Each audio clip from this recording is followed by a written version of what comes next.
What's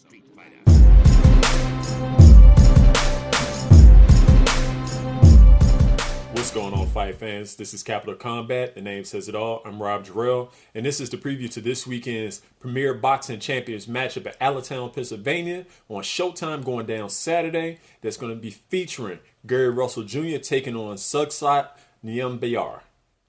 That was a mouthful, and for the rest of this video, we're going to call him Tug because that's his nickname. But on the undercard, we also have Guillermo the Jackal Rigondeaux taking on Liberio Solis from Panama for the vacant WBA bantamweight title, regular title. You know how the WBA is, so we shouldn't be surprised. This is like their third or fourth belt in that division. I don't really know. Anyway, that's neither here nor there. Let's get to the bout. Now, I'm going to start with the undercard or the co-main event with Guillermo Rigondeaux taking on Liberio Solis. Now, we know we got Guillermo Rigondeaux, the amateur Olympic legend out of Cuba, now fighting out of Miami, that I believe. And I have my laptop with me because in 19-1, he's going to be the bigger guy in this fight. He's moving down to bantamweight from super bantamweight, taking on a very wildly skittish Liberio Solis. He was born in Venezuela, but lives and fights out of Panama. And he's got a pretty decent resume altogether, but I think the biggest problem with this is his biggest fight to date was against Vasily Lomachenko. And Vasily Lomachenko, as a fighter, is heads and tails above all other opponents that he's faced. Maybe the second best opponent he's faced was Nonito Donaire, and then Julio Ceja, who he beat by TKO. He beat King Kong Agbeko. But other than that, it's really been kind of hit or miss. I mean, he's only had the one loss. He hasn't been a very exciting fighter, and when it was time for him to really step up and make a name for himself against Lomachenko, he wet the bed. I mean, the fight was he retired round 7, I believe, and we didn't really expect him to be back on television. But since that fight, this is his third fight. He didn't fight in 2018. This is his first fight of 2020. He fought twice last year. Last fight being against Julio Ceja, who he TKO'd and was a good opponent. Now, this is when he starts building his TV resume back up. And he's been touched up, and you kind of expect that from a 41-year-old fighter of his caliber. Now, he's going against a guy Liberio Solis, who has 5 losses, but he's always in the fight. It's always like he will touch you up. And because of his style, it's very hard to figure out. He's very skittish, kind of move around, awkward, never really uses his jab to any great consequence as a punch. He throws very little left hooks. He's trying to get off with his right hand. And I'm telling you, I'm not just saying like Deontay Wilder get off. I'm talking about he's going to throw the right hand. He's going to throw it a lot. And what he does is he uses his left hand to set up his punches. He fought a Shinsuke. I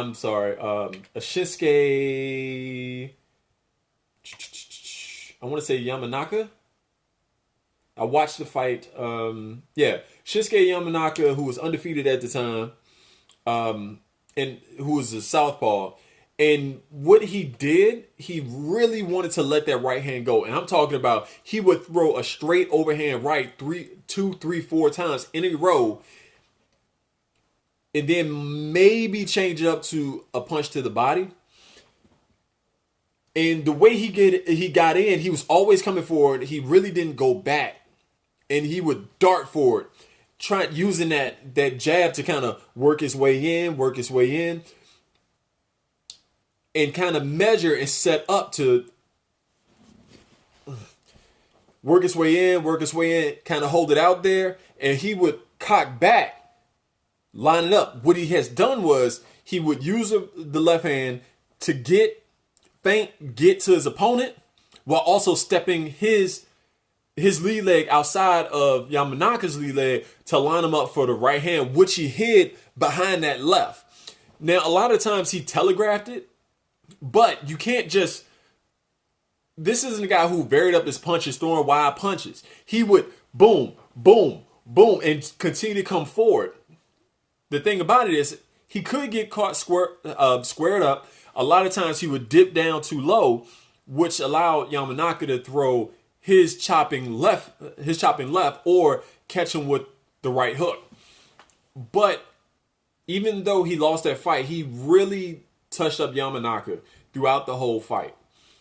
And a lot of the times, if he got caught too far in, he would tie up with his left or use his left hand to create opportunity. He would lift the guard of Yamanaka up, drop it to the body. He would also hold, try to throw it over the top. And if he had his right hand tied up, then he would work the left hook. But it was something that was of very little consequences. It's more so there as either a throwaway or a setup for his right hand. Now with Rigadiao, he has the defensive mind to know and see that right hand coming. Now, can he get out of the way of it? Because Liborio Solis does do a good job of lining that up on the center line. But because he cocks it back, because at times he doesn't hide it, and he continues to throw it, trying to push his opponent back, that should give Rigadiao a chance to really sharpshoot him. Really work that left uppercut. If he can make him reach, and I'm not saying that he will move back, because we know that Rigadiao has very deliberate feet. A lot of times he wants to dictate the pace and slow the action down. So at least he's going to push the action, he's going to push the pace, and he's going to do it at an erratic rhythm. But because he kind of dips down without having that high guard up, Rigadiao really should be able to throw a chopping left hand and knock him down. I think he's going to be surprised by Solis. He was able to knock down Yamanaka, I want to say 2 or 3 times with this right hand. But he should be able to throw a quick straight left, or drop it to the body and come back up with the uppercut once he gets Solis leaning over his lead foot. But he has to be careful to not move straight back and to continue to move his head. In his fight versus Julio Ceja, he opted to fight in the pocket, which gave his opponent chances to work the body a little bit. Now again, Rigadiao, very tough. He'll be the bigger man in this fight. He's got about an inch height advantage, but he's moving down from super bantamweight, and I think he has also had about at 126, and now he's fighting at 118. So we'll see how that weight does with him as well. I'm picking Rigadiao to knock this guy out. I think the guy is tough. I don't think he's actually been knocked out either. Yeah, he's never been knocked out. I think the Jackal should be able to knock him out, maybe knock him down, but being the bigger man, being the sharper puncher, but he has to look out for a very ugly fight and a guy who's going to be active and will be a live dog in there. I say Rigadiao gets him out within 10, but that will be a first for this guy, and they're not far from this from the same age. Rigo's 41, this guy's like 37. So let's move on to the main event. We got the former Olympian Gary Russell Jr. Defending his WBC 126-pound title versus Tug Nyambayar out of Mongolia. Both of these guys are former Olympians, but Nyambayar has a silver medal in, I think, the 2012 Olympics. Feel free to fact check me on that one. But I think he has a silver medal, while we know Gary Russell has had his problems getting disqualified. Well, not disqualified, but he couldn't compete. So, again, one guy lost one fight to the same guy, Vasily Lomachenko. And he's been looking for that fight, but Lomachenko's been looking for bigger and better things, moving up in weight class. And he's facing another guy that is up and coming, think he's 11-0, 9 KOs. His last fight was against the Dominican Claudio Marrero, who also fights this weekend on the Zone against, I can't remember. I'll just check it out. It's on the Kell Brook undercard. But this is a very interesting matchup. This guy, the Mongolian Nyambayar Tug, again, I'm calling him Tug, has never seen speed like Gary Russell Jr. The only person who's been really able to take advantage of that particular hand speed and that kind of pop that he has on his punches was Lomachenko, consistently being able to make a miss and control the ring with his own feet and movement.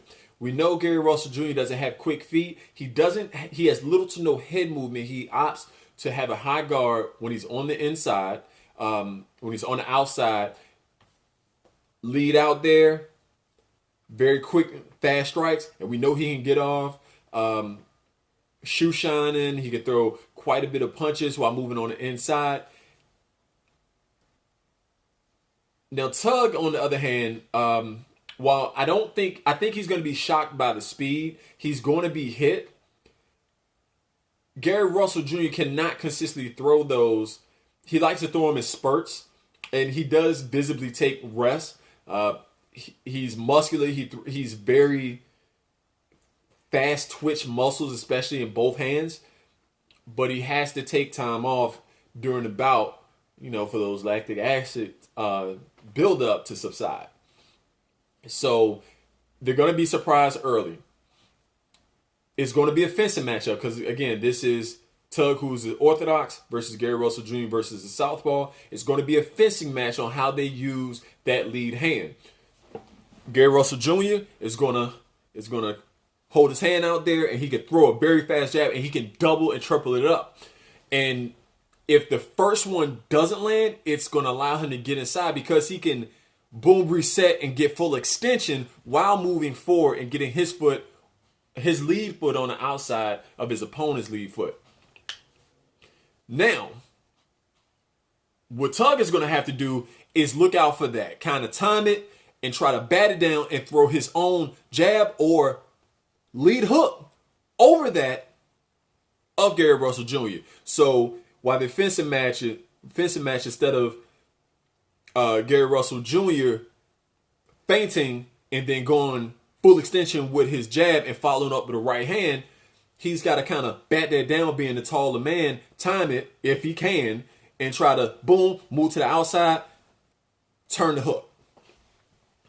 Not only that, but if he could turn that hook, come straight with the right, and with him, once he can get that right, he will throw 2 or 3 more punches, drop the right to the body. Now he has to keep that up because if he can keep Gary Russell's hands at home, he can drop to the body, come back upstairs. That's what I'm looking for. I'm looking for him to keep Gary Russell Jr.'s hands home, drop to the body, and finish with an overhand right. And a lot of the time, not an overhand right, a straight right. And if he wants, boom, boom, throw another one, come back with the hook. He's got to slow him down. And we know Gary Russell is susceptible to body shots. If you watch the Jojo Diaz fight that they had, I want to say, not last year, maybe 2 years ago. Feel free to double check that for me. But he's going to wear down with those body shots, and that's exactly what you want. That's how Jojo Diaz was able to stay in that fight with Gary Russell Jr. Now, with Gary Russell Jr., I watched him in not a similar fighter, but stature and all, against Patrick Holland. He was able to get to the body a lot of the times with the straight left. Again, he can double up that jab, step in, and throw a lightning fast straight left to the body. Boom.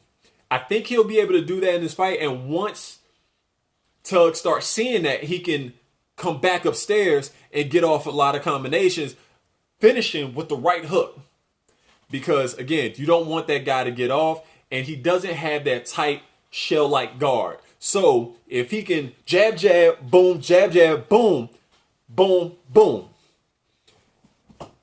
I think he'll be able to knock him down. But this guy is very good, very long amateur background. he seems to take a punch well, but is he going to be able to deal with the speed that Gary Russell Jr. is going to be able to bring during the course of this fight? I think he wins. This may go the distance, but I think Gary Russell Jr. is also trying to make a statement, taking out guys that he should be taking out. If we look at his resume, ever since that Vasily Lomachenko loss, he's knocked out Kiko Martinez. Again, he had a unanimous decision versus Jojo Diaz, but that was to me, that was a tougher fight than he had to make it.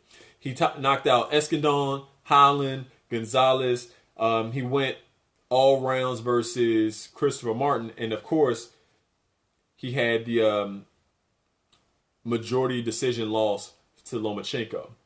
And he wants this fight because the 126-pound division is freaking amazing. If you look at the champions and the divisions in that particular division, and let me get to it. I mean, just listen to these names.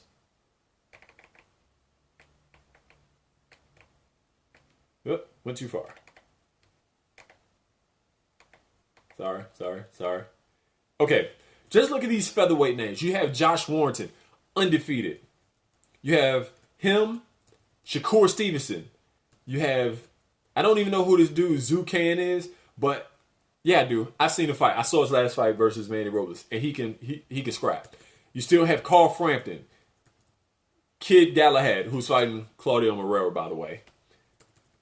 Jesse Magdaleno, Claudio Marrero, Eduardo Ramirez, and we also had Leo Santa Cruz, who's currently in that division as well, if I'm not mistaken.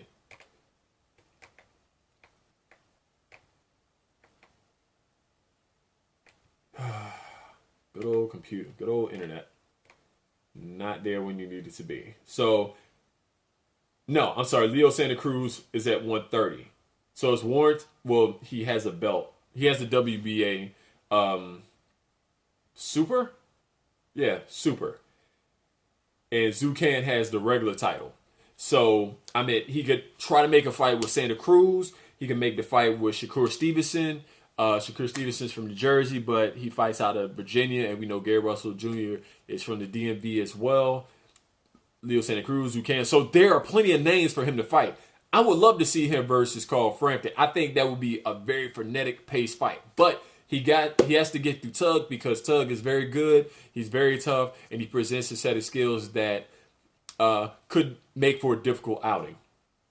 That's all I got for you today. Also on the undercard are both his brothers, both are undefeated. I think one is 16-0, the other one is 12-0. Again, check out the zone. You have Claudio Marrero versus Kid Galahad. That should be good. And you have Kell Brook versus Mark DeLuca. That's on the zone. I think that's taking place over in the UK. Yeah, that's going to be in England. So the broadcast might be a little early, so you better catch this that first. If you have the zone, then catch this on Showtime. That's all I got. Again, tell us what you think. Comment down below. If you haven't already subscribed, hit the subscribe button. Hit the bell icon so me and Hakeem can bring you the best videos, fight commentary that we can bring you. That should sound pretty much what you want to hear from guys breaking down fights. Share with your friends. Please comment down below. I know I said that before, but comment down below. We love to talk to you guys. Hopefully we can teach you something. You can teach us something. Be respectful to us. Be respectful to yourselves. Until next time, fight on. This is round one, and you've already lost. They don't seem to see that everything we've done is coming.